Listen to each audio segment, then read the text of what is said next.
Hello students, एक बार फिर से स्वागत है हमारे YouTube channel maths means Vipin sir में। देखिए, आज के लेक्चर में, आज के वीडियो में आपके लिए स्ट्रेट लाइन सरल रेखा का नेक्स्ट टॉपिक या नेक्स्ट लेक्चर लेकर के आए हैं। देखिए, हमने पिछले वीडियो में बोला था कि आप लोग सोच रहे होंगे सरल रेखा के बहुत सारे लेक्चर। देखिए, सरल रेखा एक ऐसा चैप्टर है कि अगर आपने इसको ढंग से नहीं पढ़ा तो आने वाले समय में आप किसी भी चैप्टर में फंस जाएंगे, क्योंकि जहाँ पर सरल रेखा का ज़्यादा यूज होगा वहाँ पर आप क्वेश्चन नहीं लगा पाएंगे, या लगाएंगे भी तो समझ नहीं पाएंगे कि ये कॉन्सेप्ट हुआ कैसे, क्लियर नहीं हो पाएगा। इसलिए इसके जितने भी लेक्चर बने, जितने भी वीडियो बने, पूरे वीडियो देखिए, ढंग से देखिए। और देखिए, मैं जो हर वीडियो में यही बात बोलता हूँ, आप लोग सोचते होंगे कि हर वीडियो में ही बोलते हैं कि जिन्होंने चैनल को सब्सक्राइब ना किया हो, आप लोग तो 11th क्लास में पहले तुरंत सब्सक्राइब कर लीजिए, क्योंकि आप जब 12th क्लास में जाएंगे तो 12th क्लास के आपको सारे चैप्टर के वीडियोज सीरियल से आपको मिलेंगे। इसलिए सब्सक्राइब कर लीजिए। और समय रहते हुए कंपटीशन के वीडियोज आपको मिलेंगे, जो advance math tricky videos, advance math के जो ट्रिकी वीडियोज होंगे, कंपटीशन के लिए ज़रूरी होंगे, वो भी आपको मिलेंगे। तो सबसे पहले आप सब्सक्राइब कर लीजिए, या आप पढ़ के देख लीजिए, आपको लगे कि नहीं हम आपके लिए मेहनत कर रहे हैं, तब सब्सक्राइब कर देना और शेयर करिएगा। और सबसे बड़ी बात, आप लोग कमेंट्स नहीं करते, कमेंट्स ज़रूर करिए। कमेंट्स करने से हमें भी लगता है कि आप लोग पढ़ रहे हैं, तो आपका रिस्पॉन्स क्या है। ठीक, देखिए, चलिए, खैर अब ज़्यादा बात ना करते हुए आइए क्वेश्चन की तरफ। तो आज हम आपको बताने वाले हैं कि ax plus B Y plus C बराबर 0 के समांतर एवं लंब रेखा ज्ञात करना। इस रेखा के समांतर रेखा एवं लंब रेखा ज्ञात करना। तो इसको कॉन्सेप्ट से भी समझ सकते हैं, ये दो तरीके से लग जाएंगे। पीछे इनको बता करके भी आए कि जैसे हमने आपको पीछे क्या बताया था, आपको बता दें कि पीछे आपको बताया था कि अगर किसी रेखा की प्रवणता m है तो समांतर रेखा की भी प्रवणता m ही हो जाएगी। और आपको बताया था कि अगर किसी रेखा की प्रवणता m है तो लंब रेखा की प्रवणता कितनी हो जाएगी, -1/m। आपको बहुत ढंग से समझाया जा चुका है कि अगर किसी रेखा की प्रवणता m है तो उसके समांतर रेखा की भी प्रवणता m होगी, और अगर किसी रेखा की प्रवणता m है तो उसके लंब रेखा की प्रवणता कितनी होगी, -1/m। तो इसको पीछे जैसे बताएं प्रवणता से भी निकाल सकते हो, या फिर आप इससे भी निकाल सकते हो, जल्दी लग जाएगा। देखो, ax plus B Y plus C बराबर 0, पहला कॉन्सेप्ट समझना, के समांतर रेखा का समीकरण, के समांतर रेखा का समीकरण। इस कॉन्सेप्ट से लगाओगे तो और जल्दी लग जाएगा कि समांतर रेखा का समीकरण सीधे सीधे हो जाएगा ax प्लस बी वाई बराबर लेमडा। सीधा कॉन्सेप्ट, इससे भी लगा सकते हो। अब करिए, लेमडा क्या है अभी आपको बताएंगे। लेमडा मतलब कोई अचर होता है, कोई कांस्टेंट होता है, इसी की तो वैल्यू निकालनी होती, इसी लेमडा की वैल्यू निकालनी होती। लेमडा कोई कांस्टेंट होता है, अचर होता है, इसकी वैल्यू निकालनी होती। प्रवणता वाले उससे भी लगा सकते हैं, जो प्रवणता वाला कॉन्सेप्ट था उससे भी लगा सकते हैं। अब देखिए, इसमें देखिए कोई चेंजमेंट नहीं हुआ। अभी आपको एक क्वेश्चन बताएंगे और एक आध लिखेंगे जो NCERT से रिलेटेड होंगे, लगाना है। प्रवणता वाला कॉन्सेप्ट पीछे बता करके आए हैं कि अगर किसी रेखा की प्रवणता m है तो समांतर रेखा की भी प्रवणता m होगी। अगर किसी रेखा की प्रवणता m है तो उसके लंब रेखा की प्रवणता -1/m होगी। तो देखिए, ax plus B Y plus C बराबर 0 के समांतर रेखा का समीकरण। तो ax प्लस बी वाई में कोई चेंजमेंट नहीं, ये कांस्टेंट हट के नया कांस्टेंट आ गया लेमडा, और इसी लेमडा का ही मान निकालना होगा, और लेमडा का मान निकाल के यहाँ रख देंगे, आंसर आ जाएगा। कैसे, सवाल से समझिएगा, बहुत गजब का सवाल अभी बताएंगे आपको। लेमडा का इक्वल मान निकालना होगा। देखिए, जैसे कह दिया जाए ax plus B Y plus C बराबर 0 की लंब रेखा का समीकरण, की लंब रेखा का समीकरण। तो इसको भी देखिए लेमडा मेथड से समझिए, इस लेमडा वाले तरीके से। इसमें क्या था, देखिए समांतर के लिए क्या होता है, ax और प्लस बी वाई में कोई चेंजमेंट नहीं होता। ये कांस्टेंट हटा के नया कांस्टेंट ले लेते हैं लेमडा, ये कांस्टेंट हटा के नया कांस्टेंट ले गया लेमडा। इसमें थोड़ा चेंजमेंट होगा, थोड़ा गौर से देखिएगा क्या चेंजमेंट होगा। जो x का गुणांक है वो y के साथ, जो y का गुणांक है वो x के साथ, और यहाँ प्लस है तो माइनस हो जाएगा, माइनस है तो प्लस हो जाएगा, डायरेक्ट लग जाएगा। मतलब देखिए, अभी हमने क्या बताया, एक्स वाई के गुणांक आपस में बदल जाएंगे, एक्स वाई के गुणांक आपस में बदल जाएंगे, ये डायरेक्ट लग जाएगा। या उससे भी आप लगा सकते हैं, जो आपको पिछले लेक्चरों में बताया गया है कि अगर किसी रेखा की प्रवणता m है तो लंब रेखा की प्रवणता कितनी होगी, -1/m। अगर किसी रेखा की प्रवणता m है तो लंब रेखा की प्रवणता -1/m होगी। उससे भी लगाया जा सकता है, उस कॉन्सेप्ट से भी लगाया जा सकता है। और अगर डायरेक्ट लगाना चाहें तो समांतर में ax + by में कोई चेंजमेंट, ये कांस्टेंट हटके नया कांस्टेंट आ जाता है लेमडा, और इसी कांस्टेंट लेमडा की वैल्यू निकालनी होती है। तो ये वैल्यू कैसे निकलेगी अभी क्वेश्चन से आपको बताएंगे, वैल्यू कैसे निकलेगी। और लंब वाले में क्या होता है, लंब वाले में देखो समांतर में कोई बदलाव नहीं हुआ, लंब वाले में क्या होता है, एक्स वाई के गुणांक आपस में बदल जाते हैं। एक्स वाई के गुणांक आपस में बदल जाते हैं मतलब एक्स का गुणांक वाई के साथ हो जाएगा और वाई का गुणांक एक्स के साथ में हो जाएगा, और उनके बीच का जो साइन है, चिन्ह है, वो भी चेंज हो जाएगा।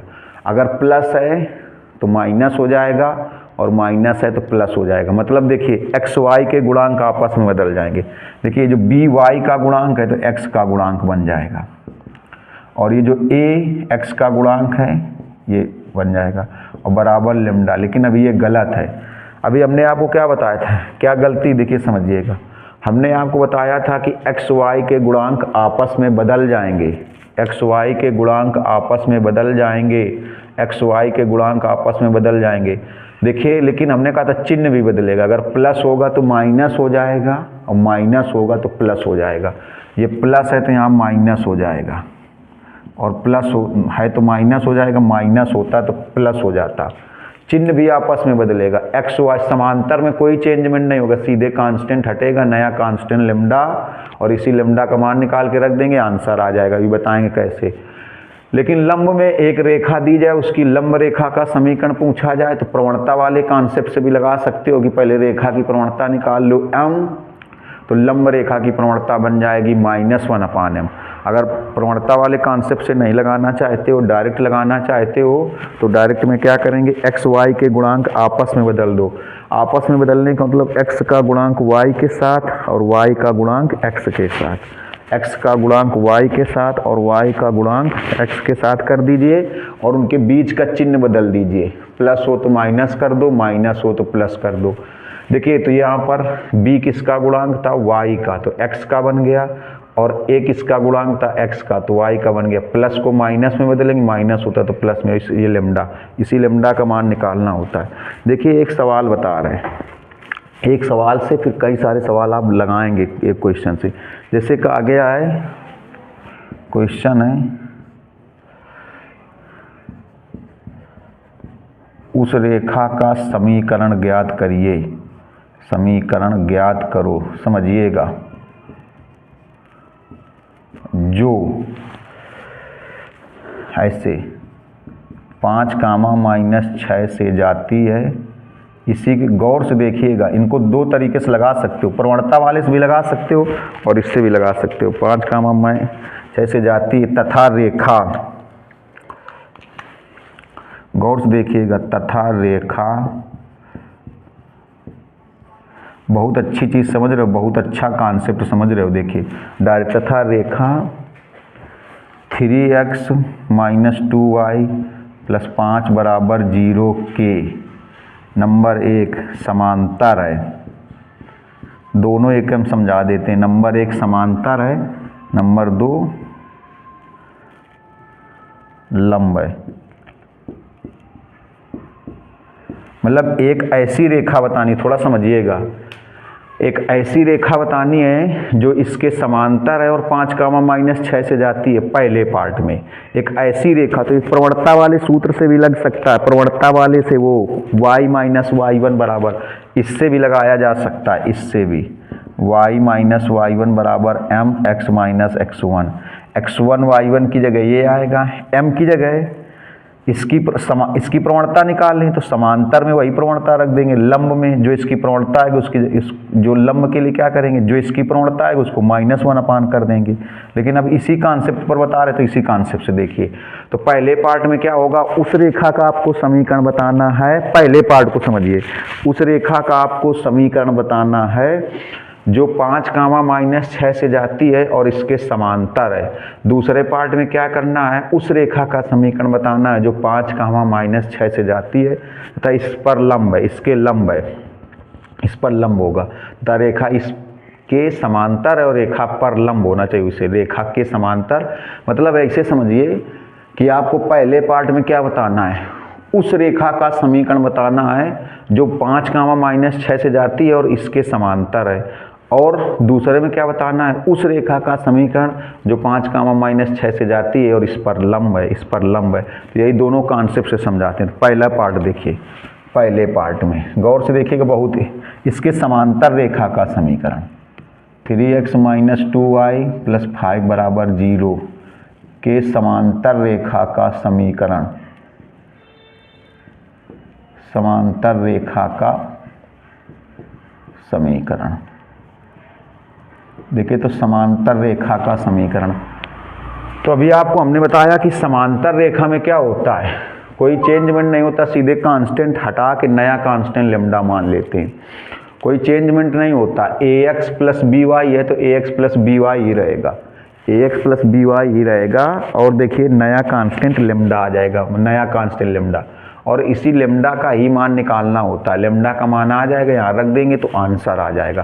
तो देखिए जरा, तो समांतर रेखा में क्या होगा, जैसे ax + by में कोई बदलाव नहीं होता, तो ये हो जाएगा देखो 3x - 2y बराबर लेम्डा। गौर से देखिए, बहुत छोटा कॉन्सेप्ट, बहुत अच्छा कॉन्सेप्ट, बहुत छोटा सवाल लगेगा। ये सारी चीज़ें पता होना, हमने आपको क्या बताया कि हमारे वीडियोज फॉर्मेलिटी के लिए नहीं, ये सारे कॉन्सेप्ट पता होने चाहिए, तो फ्यूचर में आपको दिक्कत नहीं होगी, इसलिए इतने ज़्यादा लेक्चर बना रहे, फॉर्मेलिटी के लिए नहीं बना रहे। जो पढ़ेगा, जो पढ़ने वाला बच्चा हमें पता है वो जुड़ेगा तो समझ में आएगा, उसको आगे के लिए फ़ायदेमंद होगा। तो देखिए जरा, तो समांतर रेखा का समीकरण, तो समांतर में क्या होता है, ax + by, बस ये कांस्टेंट हटके नया कांस्टेंट लेम्डा आ जाता है। तो देखो, तो ax और by में कोई चेंजमेंट नहीं, तो 3x - 2y में ये 5 हटके नया कांस्टेंट लेम्डा, बस इस लेम्डा का ही मान निकालना है। अगर किसी तरीके से लेम्डा का मान निकल आए, यहाँ पर रख देंगे, आंसर आएगा। तो निकलेगा कैसे, देखिए, तो बोला गया है कि रेखा जो है इसके समांतर तो है लेकिन 5, -6 से भी जाती है। जो रेखा है वो इस रेखा के समांतर तो है लेकिन 5, -6 से भी तो जाती है। जो रेखा का समीकरण निकालना है वो इस रेखा के समांतर है लेकिन 5, -6 से जाती है। ये समांतर है और 5, -6 से जाती है। अब आपको 20वां बार बताया गया है कि अगर रेखा किसी बिंदु से होकर जाती है तो वो बिंदु रेखा के समीकरण को, पिछले सब लेक्चर में इसे समझाते रहे कि अगर रेखा किसी बिंदु से होकर जाती है तो वो बिंदु रेखा के समीकरण को संतुष्ट करेगा। लेकिन हमने कहा था हम लोग हर समय संतुष्ट नहीं कराते हैं, जब हमें ज़रूरत होती है तब संतुष्ट कराते हैं। अगर रेखा किसी बिंदु से होकर जाती है तो वो बिंदु हर समय रेखा के समीकरण को संतुष्ट करेगा, लेकिन हर समय संतुष्ट कराते नहीं है, जब आवश्यकता पड़े तब संतुष्ट कराते हैं। तो देखिए, तो आपको क्या बताना है, इसके समांतर रेखा, तो इसके समांतर रेखा ये हो गई, और ये समांतर रेखा कहाँ से जाती है, 5, -6 से जाती है। मतलब आपको एक ऐसी रेखा का समीकरण बताना है जो इसके समांतर भी हो और 5, -6 से भी जाए। तो इसके समांतर, तो इसके समांतर ये हो गई। अब इसमें किसकी कमी, लेम्डा की, लेकिन हमें पता है कि ये किससे होकर जाती है, 5, -6 से जाती है। तो इसको 5, -6 से क्या करा दें, संतुष्ट, क्योंकि रेखा जिस बिंदु से होकर जाती है जरूरत पड़ने पर वो बिंदु रेखा के समीकरण को संतुष्ट तो हमेशा करेंगे, लेकिन जब जरूरत होगी, आवश्यकता होगी तभी संतुष्ट कराएंगे।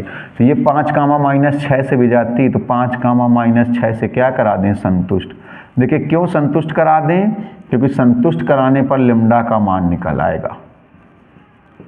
जब संतुष्ट कराएंगे तो इस लेम्डा का मान निकल आएगा और लेम्डा का मान रख देंगे, बस आंसर आ जाएगा। तो कैसे संतुष्ट कराएंगे, देखिए x की जगह 5, y की जगह -6, x की जगह 5, y की जगह -6, ये हो जाएगा 15 + 12, तो लेम्डा बराबर हो गया 27। ये मान समीकरण 1 में रख दो, समीकरण 1 से यहाँ पर देखिए 3x - 2y और बराबर लेम्डा की जगह 27। तो अब देखिएगा, अब ये ऐसी रेखा हो गई, ये ऐसी रेखा हो गई जो इसके समांतर भी, ये ऐसी रेखा हो गई जो इसके समांतर भी है और 5, -6 से जाती भी है। ठीक, बहुत अच्छा कॉन्सेप्ट समझाया गया है। ये ऐसी रेखा निकल के आ गई जो इसके समांतर भी है। आप चेक करना चाहो समांतर है कि नहीं है, चेक कर सकते हो। इसकी प्रवणता निकाल लो, इसकी प्रवणता निकाल लो, बराबर आएगी, क्योंकि समांतर रेखाओं की प्रवणताएं सदैव बराबर होती हैं। और किसी भी रेखा की प्रवणता कैसे निकालते हैं, माइनस एक्स का गुणांक बटे वाई का गुणांक। तो ये ऐसी रेखा है जो इसके समांतर भी है और इससे होकर जाती है। अब दूसरे पार्ट में क्या निकालना है, ऐसी रेखा निकालना है जो इस पर लंब हो और इस बिंदु से होकर जाए। तो देखिए जरा दूसरे पार्ट में आ जाते हैं। दूसरे पार्ट में क्या है, 3x - 2y + 5 = 0 की लंब रेखा का समीकरण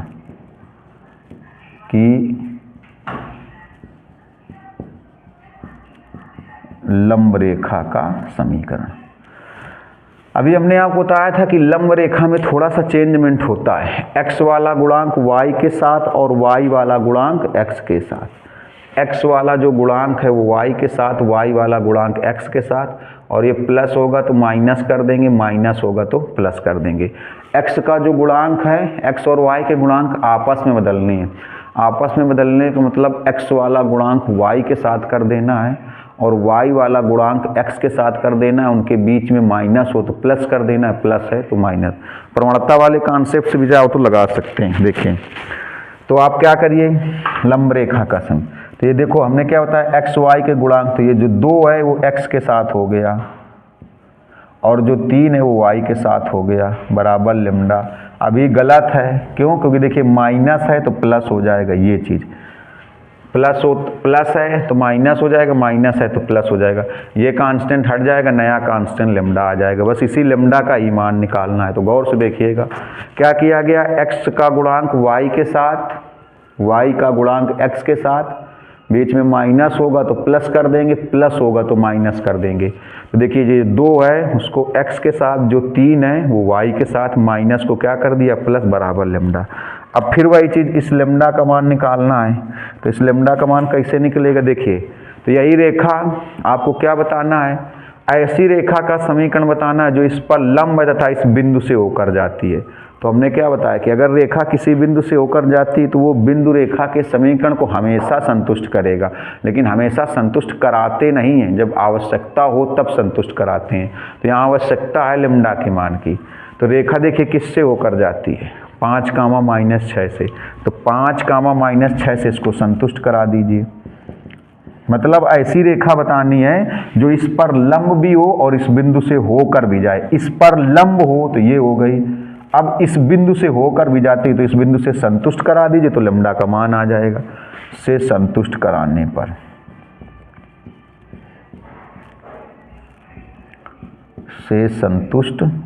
पर देखिए कैसे संतुष्ट कराएंगे, x की जगह 5 लिखेंगे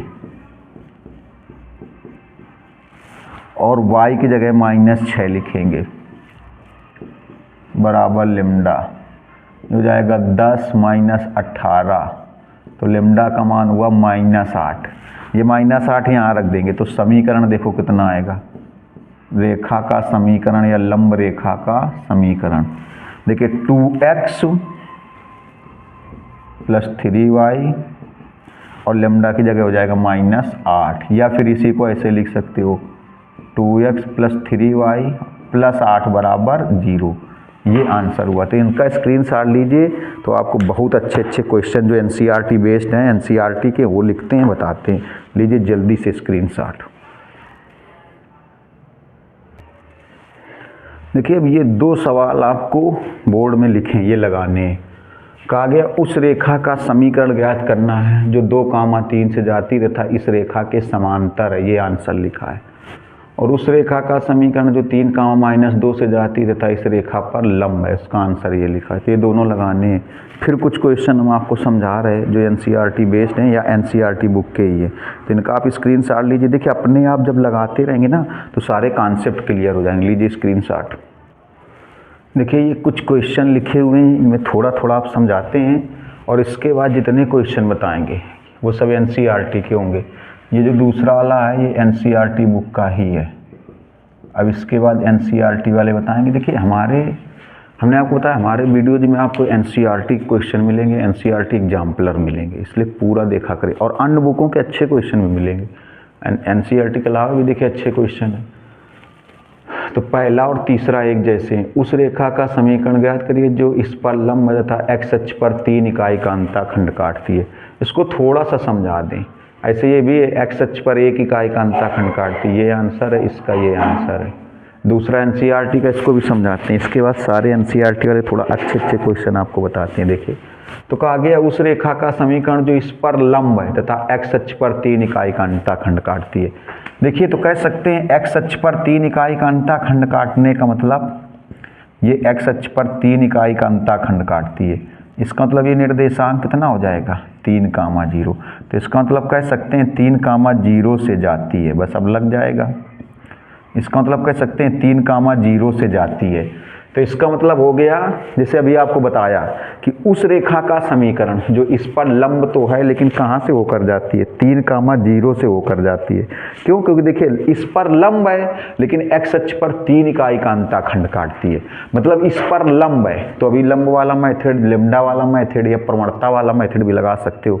तो अभी हम आपको लैम्डा वाले मेथड से समझा रहे थे तो आप लैम्डा वाले मेथड से लगा सकते हो। ऐसी रेखा का समीकरण जो इस पर लंब है तथा एक्स अक्ष पर 3 इकाई का अंतःखंड काटती है।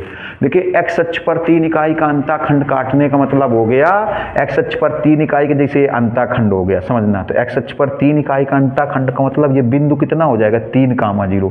मतलब कहाँ से होकर जाती है 3,0 से होकर जाती है। एक्स अक्ष पर 3 इकाई का अंतःखंड काट रही मतलब 3,0 से होकर जाती है। 3,0 से होकर जाती है। तो मतलब कह सकते हैं इस पर लंब है और 3,0 से होकर जाती है। ये अगर कोई पूछ ले कि 3,0 कैसे आ गया तो आप बताओगे कि इस पर लंब है और एक्स अक्ष पर 3 इकाई का अंतःखंड काटती थी। एक रफली फिगर बना दिया केवल समझाने के लिए कि एक्स अक्ष पर अगर 3 इकाई का अंतःखंड काटती है तो ये देखो एक्स अक्ष पर 3 इकाई का अंतःखंड हो गया। इसका मतलब ये बिंदु कितना हो गया 3,0। इसका मतलब रेखा कहाँ से होकर जाती है 3,0 से जाती है। भाई एक्स अक्ष पर 3 इकाई का अंतःखंड काटेगी तो ये बिंदु कितना हो जाएगा 3,0 हो जाएगा कि नहीं हो जाएगा। तो इसका मतलब रेखा कहाँ से होकर जाती है 3,0 से होकर जाती है। रेखा कहाँ से होकर जाती है 3,0 से होकर जाती है। 3,0 से होकर जाती है। तो मतलब इस पर लंब है, इस पर लंब रेखा का समीकरण जो कहाँ से होकर जाती है 3,0 से होकर जाती है। इस पर लंब रेखा का समीकरण, इस पर लंब रेखा का समीकरण जो 3,0 से होकर जाती है। तो अभी लैम्डा वाले मेथड से लगा लेंगे। ऐसे इसमें क्या हो जाएगा इस पर लंब रेखा का समीकरण जो एक्स अक्ष पर 1 इकाई का अंतःखंड काटती है मतलब 1,0 से होकर जाती है। 1,0 इस पर लंब होगी और 1,0 से जाएगी। तो अभी जो लैम्डा वाले मेथड से आपको बताया लगाइएगा जरूर और कमेंट्स करिएगा। लगाने के बाद कमेंट्स जरूर करिएगा। देखिए दूसरा वाला थोड़ा सा समझा देते हैं एनसीईआरटी का। इसके बाद एनसीईआरटी के 3-4 क्वेश्चन लिख के आपको समझाते हैं। दूसरा वाला देखिएगा, कहा गया कि लंब रेखा का समीकरण, जैसे ये लिखा है ये ऐसे कि लंब रेखा का समीकरण, इसको चाहो तो पहले थोड़ा हल कर लो। इसको जब हल कर लोगे 12 एलसीएम करके तो 3x + 2y = 1 तो हो जाएगा 3x + 2y = 12 हो जाएगा। ऐसे भी कह सकते हैं इसकी लंब रेखा का समीकरण, इसकी लंब रेखा का समीकरण जो उस बिंदु से जाती है जहाँ पर ये रेखा एक्स अक्ष को काटती है, जहाँ पर ये रेखा वाई अक्ष को काटती है, जहाँ पर ये रेखा वाई अक्ष को काटती है, जहाँ पर ये रेखा वाई अक्ष को काटती है। अगर इसका फिगर बनाया जाए तो ऐसे बनेगा। अंताखंड रूप आपने पढ़ा होगा। देखिए अंताखंड रूप x/a + y/b = 1। ये अंताखंड रूप पढ़ा होगा x/a। देखिए तो ये 4 क्या हो गया अंताखंड एक्स अक्ष पर, मतलब एक्स अक्ष को कहाँ पर काटती है 4,0 पर। और ये b 6, ये 6 हो गया ये। तो निर्देशांक कितना हो जाएगा 0,6, 0,6। क्यों? क्योंकि देखिए आपने अंताखंड रूप आपको पीछे पढ़ा करके आए हैं तो आपको बोला गया है अंताखंड रूप में है ही है x/a + y/b = 1। मतलब एक्स अक्ष पर कटा अंताखंड कितना हो गया 4। मतलब एक्स अक्ष को कहाँ पर काटती है 4,0 पर। और वाई अक्ष पर कटा अंताखंड कितना हो गया 6। वाई अक्ष पर कटा अंताखंड 6 हो गया। मतलब वाई अक्ष पर कटा अंताखंड 6 मतलब वाई अक्ष को कहाँ पर काटती है 0,6 पर। अब समझिए जरा एनसीईआरटी क्वेश्चन है। तो कहा गया कि लंब रेखा का समीकरण जो उस बिंदु से जाती है जहाँ पर ये रेखा वाई अक्ष को काटती है, जहाँ पर ये रेखा इस पर, मतलब हमको ऐसी रेखा का समीकरण बताना है जो इस पर लंब तो हो लेकिन उस बिंदु से होकर जाए जहाँ पर ये वाई अक्ष को काटती है। और ये वाई अक्ष को कहाँ पर काटती है, 0,6 पर काटती है। देखो YH को कहाँ पर काटेगी, 0,6 पर। तो कह सकते हैं इसकी लंब रेखा का समीकरण, या कह सकते हैं इसकी लंब रेखा का समीकरण जो कहाँ से होकर जाती है, 0,6 से होकर जाती है। 0,6 से ही, अगर मान लीजिए किसी ने आपसे पूछ लिया कि 0,6 से ही होकर क्यों जाती है, तो आप बताओगे कि इस पर लंब है, इसको देखो हल करके, इस पर लंब है और कहाँ से होकर जाती है, उस बिंदु से होकर जाती जहां पर ये रेखा YH को काटती, जहां पर ये रेखा YH को काटती, मतलब इस पर लंब भी हो और ऐसे बिंदु से होकर जाए जहां पर ये रेखा YH को काटती, जहां पर ये रेखा YH को काटती। और ये रेखा देख लीजिए YH को कहां पर काट रही, 0,6 पर काट रही, 0,6 पर काट रही। अंतःखंड से पता चल गया कि ये वाली जो रेखा है वो X अक्ष को 4,0 पर काट रही, और ये वाली जो रेखा है वो YH को कहां पर काट रही, 0,6 पर काट रही, 0,6 पर काट रही। इस वाली देखिए ये रेखा YH को कहां पर काट रही, 0,6 पर। तो इस पर लंब हो, इसकी लंब रेखा जो कहां से होकर जाती है, 0,6 से। तो कहां से होकर जाती है, जहां पर ये रेखा YH को काटती है, और YH को कहां पर काट रही, देखिए 0,6 पर काट रही। तो कह सकते हैं इसकी लंब रेखा का समीकरण है, इसकी लंब रेखा का समीकरण जो 0,6 से होकर जाती है। तो कह सकते हैं 2x + y बराबर 12 की लंब रेखा का समीकरण जो 0,6 से जाती है, 0,6 से होकर जाती है। तो इसको आप सॉल्व कर लेंगे, वही लैम्डा वाले मेथड से आंसर लिखा है। तो इनका स्क्रीनशॉट लीजिए, तो अब केवल आपको NCERT वाले ही क्वेश्चन समझा देते हैं। जल्दी से स्क्रीनशॉट लीजिए, बढ़िया क्वेश्चन है। अब देखिए 2 सवाल लिखे हैं बोर्ड पर, दोनों सवाल ये NCERT के हैं, दोनों सवाल NCERT के हैं। दोनों ये पहला भी NCERT का, दूसरा भी NCERT का, दोनों हम बताएंगे, केवल आपको समझना होगा। पहला वाला सवाल भी NCERT बुक से है और दूसरा वाला भी NCERT बुक से। दोनों अच्छे क्वेश्चन है, देखिएगा थोड़ा सा, और बहुत गजब के क्वेश्चन है दोनों NCERT बुक के, गौर से देखिएगा। कहा गया एक आदमी 2 रेखाओं 2x - 3y - 4 बराबर 0 तथा 3x - 4y - 5 बराबर 0 के प्रतिच्छेद पर खड़ा है। मतलब ये दोनों रेखाएं जहां पर काटती हैं, समझो 2 रास्ते हैं, ये दोनों रेखाएं जहां पर काटती वहां पर आदमी खड़ा है। क्योंकि देखो एक आदमी 2 रेखाओं, इन दोनों के प्रतिच्छेद पर खड़ा है। प्रतिच्छेद का मतलब हो गया जहां पर ये दोनों रेखाएं दूसरे को काटती वहां पर खड़ा है। वह उस पथ पर सबसे कम समय में पहुंचना चाहता है जिसका समीकरण, अब ये यहाँ पर सबसे कम समय में पहुंचना चाहता है, मतलब उस रास्ते पर सबसे कम समय में पहुंचना चाहता है जिसका समीकरण ये है। तो उस रास्ते का समीकरण ज्ञात करिए जिस पर उसे चलना चाहिए, उसका समीकरण बताना है। देखिए थोड़ा सा एक रफली फिगर बना लेते हैं, एक फिगर बना लेते हैं समझाने के लिए, गौर से देखिएगा। जैसे मान लीजिए ये है एक समीकरण ये है 2x - 3y - 4 बराबर 0, और एक ये हो गया 3x - 4y - 5 बराबर 0।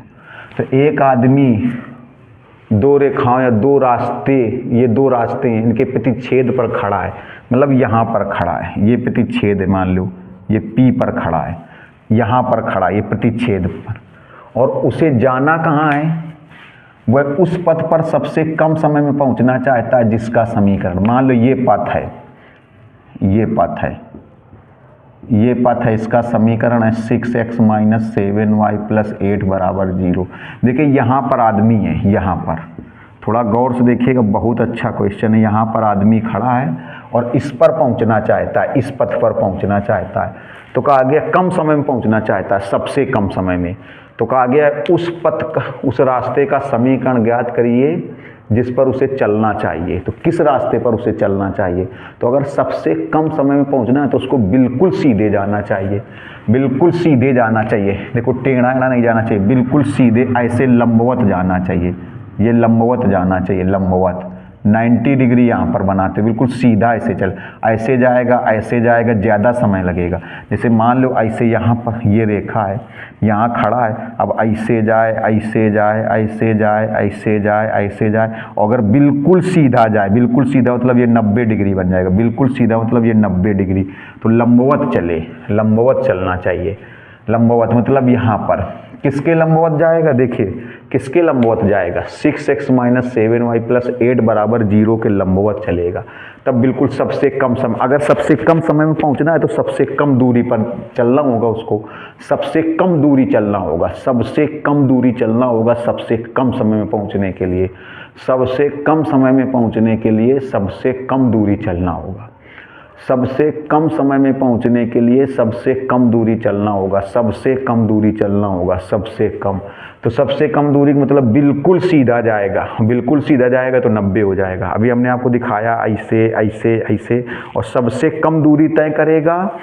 अगर सबसे कम समय में पहुंचना है तो सबसे कम दूरी तय करना पड़ेगा, सबसे कम दूरी, सबसे कम दूरी मतलब बिल्कुल सीधा जाए, बिल्कुल सीधा जाएगा, बिल्कुल सीधा जाएगा, बिल्कुल सीधा जाएगा, और बिल्कुल सीधा जाएगा तो लंबवत हो जाएगा। तो इस बिंदु से लंबवत चलेगा, मतलब किसके लंबवत चलेगा, इसके। देखिए कैसे, एक बार फिर समझ लीजिए। एक आदमी इन दोनों रास्तों के प्रतिच्छेद बिंदु पर, यहाँ पर ये आदमी खड़ा है और इस रास्ते पर पहुँचना चाहता है, इस रास्ते पर।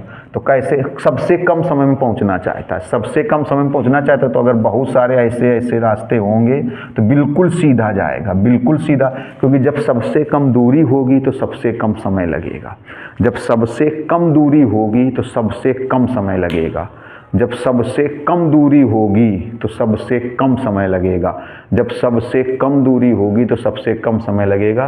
तो सबसे कम दूरी का मतलब बिल्कुल सीधा जाएगा, बिल्कुल। जैसे अभी आपको बताया, ये खड़ा है यहाँ पर और इसमें पहुँचना है तो ऐसे चले तो ज़्यादा दूरियाँ, तो बिल्कुल सीधा जाए, बिल्कुल सीधा मतलब लंबवत जाएगा, बिल्कुल सीधा जाएगा लंबवत। तो जब सबसे कम दूरी तय करेगा तो सबसे कम समय में पहुँचेगा, सबसे कम दूरी तय करेगा तो सबसे कम समय में पहुंचेगा। तो मतलब इस रेखा के 6x माइनस 7y प्लस 8 बराबर 0 के लंबवत चलेगा, लंबवत चलेगा, मतलब इस रेखा के लंबवत चलना चाहिए, मतलब इस रेखा के लंबवत चलना चाहिए। तो पहले ये बिंदु निकाल लें, ये बिंदु।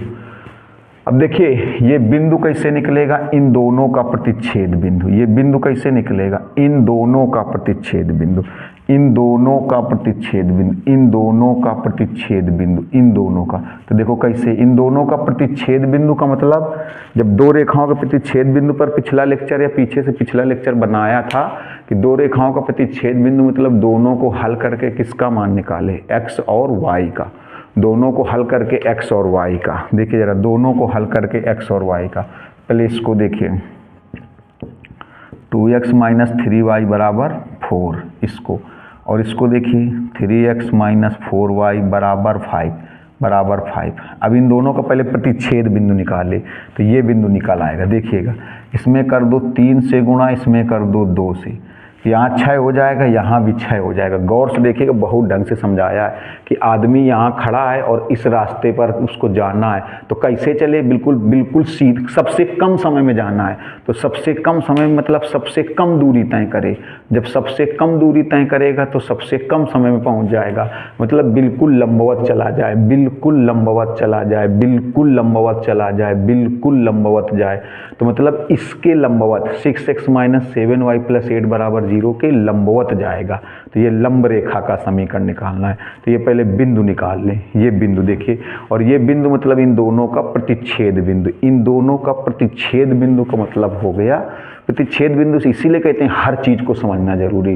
प्रतिच्छेद बिंदु का मतलब इन दोनों को हल करके x y का मान निकाला जाए। देखिए, तो 3 दूनी 6, 3 त्रिका 9, 3 चौके 12, 2 तियाँ 6, 2 चौके 8, 2 पंचे 10। घटाने पर कर दीजिए तो ये माइनस, ये प्लस, ये माइनस, ये कैंसिल, माइनस का 9y प्लस का 8y, और ये आएगा 2, तो y बराबर आ गया -2। ये मान समीकरण 1 में रख दो। देखो समीकरण 1 से 2x माइनस 3, y की जगह कितना लिख दें, -2, y की जगह -2, तो 2x प्लस 6 बराबर 4, तो 2x बराबर 4 माइनस 6, 2x बराबर -2, तो x बराबर -1। तो बिंदु कितना आ गया, -1 काम। हम 1 मिनट देख लें बोर्ड में, कट तो नहीं रहा कैमरे से कि मतलब कैमरे में आ ही ना रहा, आ रहा है। देखिए ये बिंदु आ गया, ये वाला बिंदु -1,2, ये आ गया -1,2।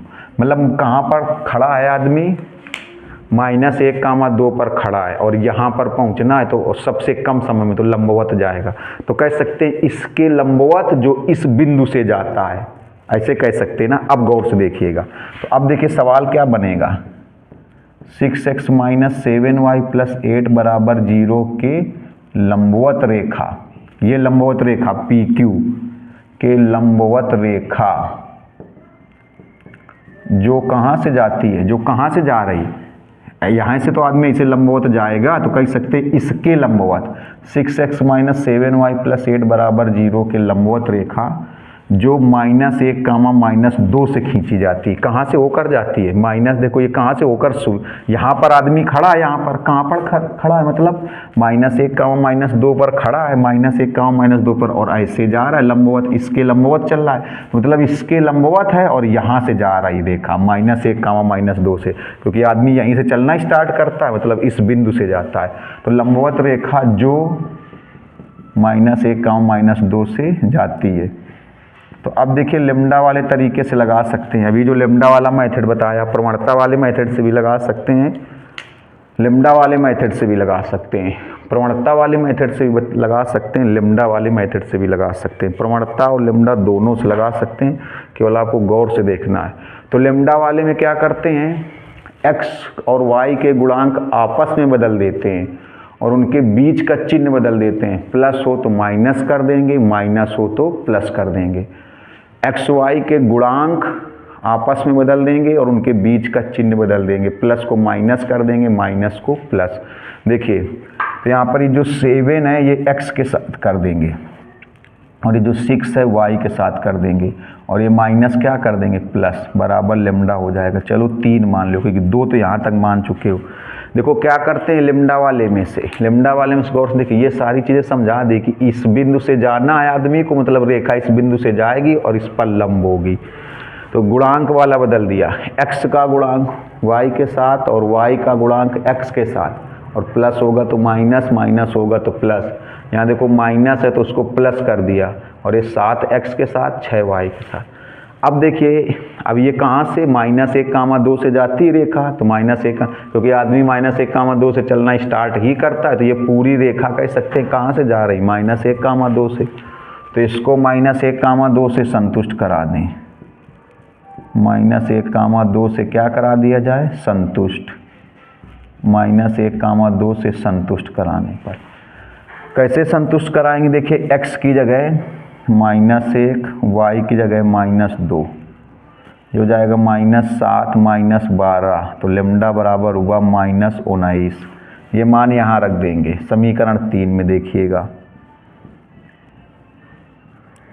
समीकरण 3 से, समीकरण 3 में लेमडा का मान रख देंगे, तो जाएगा 7x + 6y, यहाँ लेमडा का मान -19, तो 7x + 6y + 19 = 0। ये हो गया रेखा का समीकरण, ये हो गया देखिए रेखा का समीकरण। इसका स्क्रीनशॉट लीजिए। तो जो दूसरा लिखा है उसको भी एनसीईआरटी का बहुत अच्छा क्वेश्चन है, इसका स्क्रीनशॉट ले लीजिए जल्दी से। ये एनसीईआरटी का ही क्वेश्चन था, 1 मिनट देख लें, एनसीईआरटी का ही था, एनसीईआरटी का था। अब देखिए दूसरा वाला, देखिए दूसरा थोड़ा गौर से देखिएगा, ये भी एनसीईआरटी का ही है, अच्छे क्वेश्चन है। अभी इसमें देखिए एनसीईआरटी के तो हम आपको बता ही रहे, कुछ एक्स्ट्रा भी बता रहे हैं, एनसीईआरटी एग्जाम्पलर भी बता रहे हैं, इससे आपको बहुत फ़ायदा है। इसीलिए कहते हैं जिन्होंने अभी तक सब्सक्राइब ना किया, क्योंकि इंटर में आपको सारे चैप्टर की वीडियो बिल्कुल सीरियल से मिलेंगे। इसके लिए सबसे पहला काम करिए, सब्सक्राइब करिए, फिर कमेंट्स करिए और शेयर भी कर दिए ताकि अन्य बच्चे भी पढ़ते रहें। देखिए कहा गया रेखा y = mx + c पर मूल बिंदु से डाला गया लंब -1, 2 पर मिलता है, तो m एवं c के मान ज्ञात करिए। ये भी एनसीईआरटी क्वेश्चन है, बहुत अच्छा क्वेश्चन है। देखिएगा थोड़ा सा, कोई रेखा है y = mx + c, इस पर मूल बिंदु से लंब डाल, इसका अगर सही फिगर बनाए तो इस साइड रेखा होगी, रेखा इसी साइड होगी, क्यों भी देखना बता रहे। ये रेखा है, ये मूल बिंदु है 0, 0, इस रेखा पर यहाँ से देखो रेखा y बराबर यही रेखा ये y बराबर mx प्लस सी, ये इसी साइड होगी, इस साइड नहीं हो सकती। क्यों? अभी देखिएगा। रेखा y बराबर mx प्लस सी पर मूल बिंदु से डाला गया लंब, यहाँ से लंब डाला गया है -1, 2 पर ये लंब डाला गया है, ये लंब, ये मान लो P लंब डाला गया। और ये लंब कहाँ पर मिलता है? देखिए ये लंब कहाँ पर मिलता है? -1, 2 पर मिलता है। लंब कहाँ पर मिलता है? देखिए -1, 2 पर। ये रेखा देखो, ये मूल बिंदु से लंब डाला गया तो रेखा लंब कहाँ पर मिलता है? -1, 2 पर मिलता है। रेखा इधर नहीं हो सकती ऐसे। देखिए क्यों? क्योंकि अगर मूल बिंदु से लंब डालेंगे तो लंब ये कहाँ पर मिल रहा है? -1, 2 पर। और ये पहला चतुर्थांश है, थोड़ा अगर सही बनाया जाए तो पहले चतुर्थांश में -1, 2 नहीं होगा, ये -1, 2, x का मान माइनस है, y का मान प्लस है, तो ये दूसरे चतुर्थांश में इधर ही होगा, इस साइड होगा। यहाँ पर होता तो ये दोनों माइनस होते, इधर होता तो 1 प्लस का होता, 2 माइनस का होता। तो देखो रेखा y बराबर mx प्लस सी है। बिल्कुल सिंपल सवाल है, बहुत अच्छा सवाल है, लेकिन एनसीईआरटी का गौर से देखिएगा। अभी ये जितने बताएंगे अभी एनसीईआरटी के ही बताएंगे, क्योंकि अच्छे अच्छे क्वेश्चन हैं, लेकिन अन्य क्वेश्चन भी बताते हैं। इसलिए हम कहते हैं कि आप हमारे चैनल से जुड़िए, आप पढ़िए, आपको पूरा 100% कॉन्सेप्ट क्लियर होगा। तो देखिए जरा, तो कहा गया रेखा y बराबर mx प्लस सी पर मूल बिंदु से, मूल बिंदु मतलब 0, 0 से लंब डाल दिया गया। तो ये OP लंब है देखिए, लेकिन डाला गया लंब कहाँ पर मिलता है? -1, 2 पर मिलता है। तो रेखा को ये लंब देखो कहाँ पर मिल रहा है? जो मूल बिंदु से आपने रेखा पर लंब डाला है, जो मूल बिंदु से रेखा पर लंब डाला गया है, वो लंब रेखा को कहाँ पर मिल रहा है? वही लंब जो है वो रेखा को किस बिंदु पर मिलता है, मतलब किस बिंदु पर काटता है, मतलब किस बिंदु पर प्रतिच्छेदित करता है। तो -1, 2 पर देखो ये लंब आपने मूल बिंदु से रेखा पर डाला गया तो P पर मिलता है। P कौन सा बिंदु है? -1, 2 पर। तो कहा गया M एवं C के मान ज्ञात करिए। अब देखिए, तो कह सकते हैं, मेरी बात को समझिएगा थोड़ा सा। चलो मान लो कि जैसे ये रेखा AB है, तो पहली चीज़ हम लोग कह सकते हैं कि जो रेखा y बराबर mx प्लस सी है, इस बिंदु से होकर जाती है। देखिएगा M एवं C के मान बताने हैं। देखिए तो जो रेखा y बराबर mx प्लस सी है वो -1, 2 से होकर जाती है। दूसरी चीज़ कह सकते हैं, दो चीज़ें हैं, गौर से देखिएगा कि जो रेखा y बराबर mx प्लस सी है, इस बिंदु से होकर जाती है -1, 2 से। दूसरी चीज़ कह सकते हैं कि रेखा AB और OP परस्पर लंब है। ये भी कह सकते हैं AB तथा OP परस्पर लंब है, परस्पर लंब है। और देखिए परस्पर लंब है, जब दो रेखाएं लंब होती हैं, बहुत कायदे से आपको पीछे पढ़ा करके आए, जब दो रेखाएं लंब होती हैं तो क्या होता है? M1 गुणते M2 बराबर -1, मतलब उनकी प्रवणताओं का गुणनफल -1 होता है। उनकी प्रवणताओं का गुणनफल -1 होता है। यहाँ पर कह सकते हैं कि AB रेखा OP रेखा परस्पर लंब है, और जब दो रेखाएं परस्पर लंब होती हैं तो उनकी प्रवणताओं का गुणनफल -1 होता है। जब दो रेखाएं परस्पर लंब होती हैं तो उनकी प्रवणताओं का गुणनफल -1 होता है, प्रवणताओं का गुणनफल -1। तो यहाँ पर देखो पहले AB रेखा है कौन सी? AB रेखा ये है y बराबर mx प्लस सी। इसकी प्रवणता पहले देखो, इसकी प्रवणता, तो इसकी प्रवणता तो सीधे यही m ही हो गई, यही ये खुद प्रवणता रूप में लिखा है, प्रवणता रूप में लिखा है, इसकी प्रवणता m हो गई, इसकी प्रवणता m, ये खुद प्रवणता रूप में लिखी तो इसकी प्रवणता m हो गई, इसकी प्रवणता m, इसकी प्रवणता m हो गई। ये प्रवणता रूप में लिखी है। ऐसे देखो y बराबर mx प्लस सी, ये तो आप इसको ऐसे करो, सारे स्टेप एक तरफ कर लो, फिर प्रवणता का सूत्र लगा दो, प्रवणता का सूत्र लगा दो, -x का गुणांक बटे y का गुणांक। प्रवणता का सूत्र बताया गया था, सबसे पहला वीडियो प्रवणता का ही शुरू हुआ था स्ट्रेट लाइन का, -x का गुणांक बटे y का गुणांक, -x का गुणांक ये m बटे y का गुणांक, तो y का गुणांक -1 कट जाएगा तो कितना आएगा? देखो m ही आएगा। तो इसकी प्रवणता m हो गई। चलिए गौर से देखिएगा, इसकी प्रवणता m हो गई। अब OP की प्रवणता निकाल लो, OP की प्रवणता, तो OP की प्रवणता इससे निकाल लो, y2 माइनस y1 बटे x2 माइनस x1, क्योंकि और O और P दो बिंदु हैं, O और P दो बिंदु हैं। अब ये सब क्यों कर रहे हैं? अगर मान लीजिए किसी ने पूछ लिया कि ये सब क्यों कर रहे हो, तो आप बताओगे कि M एवं C का मान निकालने के लिए सब करना पड़ेगा। M एवं C का मान निकालने के लिए सब कर रहे हैं। अगर किसी ने पूछ लिया कि ये सब क्यों किया जा रहा है, तो आप बताओगे M और C के मान निकालने के लिए किया जा रहा है। तो देखिए OP की प्रवणता y2 माइनस y1 अपान x2 minus x1, y2 minus y1, x1 y1 x2 y2, तो 2 माइनस 0, ये हो जाएगा 2 minus 0, x2 minus x1 minus 1 comma minus 1 minus 0, x1 y1 x2 y2, y2 minus y1 2 minus 0, x2 minus x1 minus 1 minus 0, तो हो जाएगा 2 बटे minus 1 minus 2। अब देखिए, अब यही कॉन्सेप्ट लगा दीजिए, m1 गुणते m2 बराबर माइनस 1, m1 AB की प्रवणता m1 ये m है, और OP की प्रवणता माइनस 2 है बराबर माइनस 1, तो m बराबर आएगा माइनस 1 बटे माइनस 2, तो m का मान हो गया 1 बटे 2। देखिए m का मान हो गया 1 बटे 2, m का मान निकल आया 1 बटे 2, m का मान 1 बटे 2। चेक कर लेते हैं m का मान 1 बटे 2 आ भी रहा है कि नहीं आ रहा है।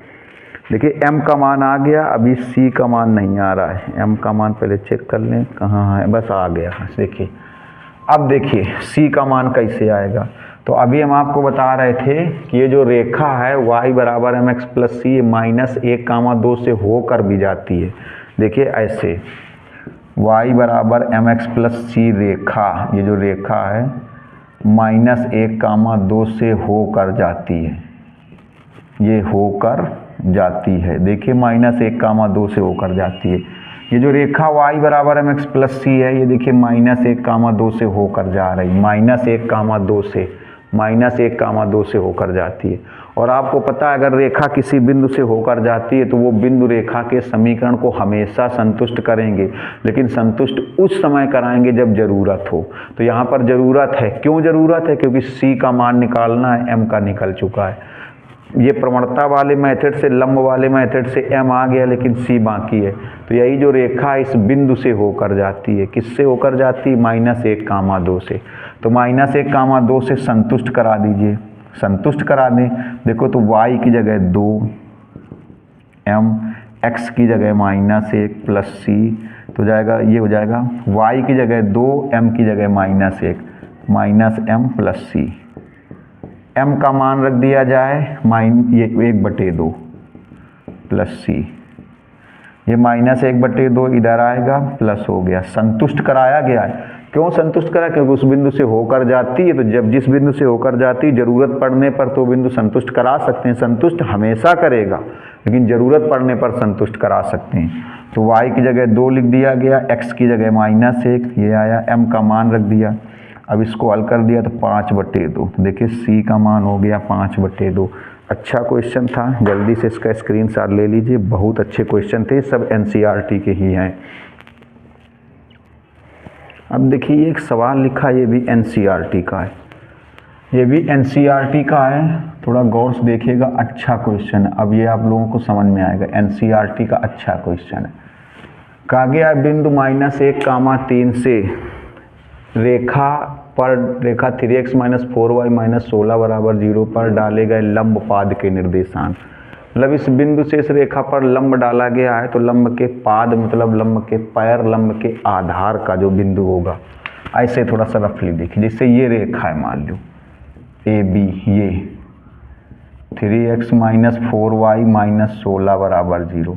अब ये बिंदु है माइनस 1 कामा 3, मान लो P, ये बिंदु P है। तो इस बिंदु से रेखा पर लंब डालिए, ये लंब मान लो डाल दिया PN, लंब कौन सा डाला गया? PN, ये लंब डाल दिया। तो कहा गया लंब पाद के निर्देशांक बताओ, मतलब इस n के निर्देशांक बताने, n के निर्देशांक बताने। इस बिंदु से इस रेखा पर लंब डाला गया, तो लंब पाद मतलब लंब का पैर, जैसे ये रेखा हो गई और ये लंब हो गया, तो लंब का पाद मतलब ये बिंदु, ये वाला बिंदु, ये लंब पाद मतलब लंब का पैर, लंब का आधार, लंब पाद मतलब लंब के पैर या लंब के आधार का बिंदु। तो ये बिंदु बताना है, ये वाला बिंदु, ये n वाला बिंदु बताना है, यही लंब का पाद है। इस बिंदु से इस रेखा पर लंब डाल दिया गया है। बिंदु -1, 3 से इस रेखा पर लंब डाला गया है। तो लंब का पाद मतलब लंब का पैर मतलब लंब का आधार, n के निर्देशांक बताने। तो हम लोग देखिए पहले ओरल सुनिए। जैसे हमें AB का समीकरण पता है, हम लोग PN का समीकरण निकाल लें, और ये n वो बिंदु है जहाँ पर AB और PN एक दूसरे को काटते हैं या प्रतिच्छेदित करते हैं, तो प्रतिच्छेद बिंदु निकाल लेंगे। फिर से सुनिए, जैसे AB का समीकरण पता है, PN का समीकरण निकाल लें, PN का समीकरण, PN का। n वो बिंदु है जहाँ पर AB और PN एक दूसरे को काटती हैं या प्रतिच्छेदित करते हैं। तो पहले PN का समीकरण निकाल लें। इसका अगर समीकरण आ जाए, इसका समीकरण निकाल लें। किसका समीकरण निकाल लें? PN का। PN का देखिए समीकरण अगर निकल आए तो n वो बिंदु है जहाँ पर AB और PN एक दूसरे को काटते हैं। n जो है वो लंब का पाद भी है, लंब का आधार भी है, और कह सकते हैं वो बिंदु है जहाँ पर AB और PN एक दूसरे को काटती हैं। जहाँ पर PN और AB रेखाएं एक दूसरे को काटती हैं को मैथ में क्या बोलते हैं? प्रतिच्छेदित करती हैं। काटती हैं को मैथ में क्या बोलते हैं? प्रतिच्छेदित करती हैं। काटती हैं को मैथ में क्या बोलते हैं? प्रतिच्छेदित करती हैं। तो अगर PN का समीकरण निकल आए तो AB और PN का प्रतिच्छेद बिंदु निकाल दें। AB और PN का प्रतिच्छेद बिंदु निकाल दिया जाए। AB और PN का प्रतिच्छेद बिंदु मतलब वो बिंदु जहाँ पर AB और PN एक दूसरे को काटते हैं, तो n निकल आएगा, और n ही क्या है? लंबपाद के निर्देशांक है। इस बिंदु से इस रेखा पर डाले गए लंबपाद मतलब लंब के पैर, लंब के आधार का तो PN का समीकरण कैसे निकाला जाए? तो PN का समीकरण मतलब इसकी लंब रेखा का समीकरण जो कहाँ से खींची जाती है? -1, 3 से जाती है। देखो इसकी लंब, AB पर लंब ही तो है, तो AB मतलब इस पर लंब, तो कह सकते हैं देखो 3x - 4y - 16 = 0 की लंब रेखा। तो लंब रेखा कौन हुई? PN, जो कहाँ से खींची जाती है? जो -1, 3 से खींची जाती है या होकर जाती है, जो -1, 3 से खींची जाती है। तो इससे क्या होगा? देखो इसकी लंब रेखा जो -1, 3 से खींची जाती है, तो इससे क्या निकल आएगा? PN निकल आएगा। इससे देखिए PN निकल आएगा, PN का समीकरण आ जाएगा, PN का समीकरण। तो लेम्डा वाले मेथड से कर दीजिए। लेम्डा वाले मेथड में क्या होगा? x का गुणांक y के साथ, y का गुणांक x के साथ, और बीच का चिन्ह बदल जाएगा। माइनस होगा तो प्लस और प्लस होगा तो माइनस। मान लीजिए आपसे किसी ने पूछ लिया कि ये PN का समीकरण क्यों निकाला जा रहा है, तो आप बताओगे जब PN का समीकरण आ जाएगा, AB का समीकरण ये है, PN और AB दोनों का प्रतिच्छेद बिंदु निकाल देंगे। प्रतिच्छेद बिंदु का मतलब वो बिंदु जहाँ पर PN और AB एक दूसरे को काटते हैं, तो ये n निकल आएगा। ये क्या निकल आएगा? n, ये n वाला बिंदु निकल आएगा। और n ही वही बिंदु है जहाँ पर दोनों रेखाएं एक दूसरे को काटती हैं, और n वही बिंदु है जहाँ पर इस बिंदु से इस रेखा पर डाला गया लंबपाद है, तो यही n निकल आएगा। तो पहले PN का समीकरण निकाल लें, AB और PN का प्रतिच्छेद बिंदु निकालेंगे तो n आ जाएगा, और n ही क्या है? इस बिंदु से रेखा पर डाले गए लंबपाद भी है, तो लंबपाद के निर्देशांक आ जाएंगे। n के निर्देशांक मतलब लंबपाद के निर्देशांक। तो देखिए लंब रेखा का समीकरण कैसे निकालें? x का गुणांक y के साथ, y का गुणांक x के साथ, बीच में माइनस हो तो प्लस, प्लस हो तो माइनस। देखिए तो ये 4 किसके साथ कर देंगे? x के साथ। 3 किसके साथ कर देंगे? y के साथ। और ये माइनस क्या हो जाएगा? प्लस। ये अब देखिए ये रेखा कहाँ से खींची जाती है? -1, 3 से। तो -1, 3 से क्या करा दिया जाए? संतुष्ट। कैसे? x की जगह देखिए -1 रख दें, y की जगह 3 रख दें, तो -4 + 9 = लेम्डा। तो लेम्डा का मान कितना आ गया? 5। ये 5 यहाँ रख दें। देखिए ये 5 यहाँ पर रख दिया जाए।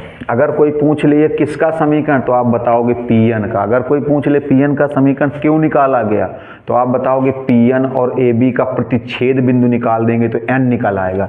तो कोई पूछ ले प्रतिच्छेद बिंदु से क्या फायदा होगा, तो आप बताओगे प्रतिच्छेद बिंदु से n निकलेगा, और n ही लंब पाद वाला बिंदु है, लंब के आधार वाला बिंदु है, लंब के पैर वाला बिंदु है, और यही बिंदु हमें बताना है, इसलिए ऐसा किया गया। तो देखिए यहाँ पर रख देंगे तो हो जाएगा 4x + 3y बराबर लैम्डा की जगह 5। ये किसका समीकरण हुआ, देखिए Pn का हुआ, और ये किसका है 3x - 4y, इसको बराबर 16 कर दो। ये किसका समीकरण है, ये AB का है ये। अब इन दोनों का प्रतिच्छेद बिंदु निकालें। प्रतिच्छेद बिंदु का मतलब वो बिंदु जहाँ पर ये दोनों एक दूसरे को काटती हैं, तो n निकल आएगा। ये क्या निकल आएगा, देखिए n। तो मतलब दोनों का प्रतिच्छेद बिंदु मतलब दोनों को हल करके किसका मान निकालना है, x और y का। तो एक काम करो, इसमें कर दो 4 का गुणा, इसमें कर दो 3 का। क्यों, देखिए 4 3 12 और 3 चौके 12, यहाँ 12 12 हो जाएगा तो कट जाएगा, इसलिए देखिएगा। तो 4 चौके 16, 4 3 12, 4 पंचे 20, ये आएगा। 3 का करेंगे 3 त्रिका 9, 3 चौके 12, 16 ते 48, ये कट जाएगा। 25x बराबर हो जाएगा 68, x बराबर हो जाएगा 68/25। अब इसको हल कर लेना, तो y का मान x का मान 68/25, ये मान यहाँ रख देना इसमें, तो y का मान आ जाएगा कितना आ जाएगा, -49/25, ये आ जाएगा। तो यही हो जाएगा बिंदु ऐसे 68/25 - 49/25। देखो ये x का मान यहाँ रख दोगे तो y का मान आ जाएगा। x का मान चाहे समीकरण 1 में यहाँ रख दो, चाहे समीकरण 2 में यहाँ रख दो, तो y का मान आ जाएगा। तो ये हो जाएगा कौन सा बिंदु हो जाएगा, जहाँ पर Pn AB काटते हैं, कहाँ पर काटते हैं, n पर, और n ही क्या हो जाएगा, लंब पाद। इस बिंदु से इस रेखा पर डाले गए लंब पाद मतलब लंब का पैर, लंब के आधार का समीकरण। अब अगर आपको लगा हो कि नहीं आपको समझाने के प्रयास 100% करें, तो तुरंत पहले सब्सक्राइब करिए, क्योंकि आने वाले समय हमने आपको बताया कि फार्मेलिटी के लिए वीडियो मिलेंगे ही नहीं। फार्मेलिटी के लिए होता तो 3 4 5 लेक्चर में समाप्त हो गया होता। जितना भी जरूरी स्ट्रेट लाइन वो सब पढ़ाएंगे, इसके बाद कोई नया चैप्टर पढ़ाएंगे। तो सब्सक्राइब करें, शेयर करें, कमेंट्स करें। मिलते हैं नेक्स्ट वीडियो में। नमस्कार, धन्यवाद।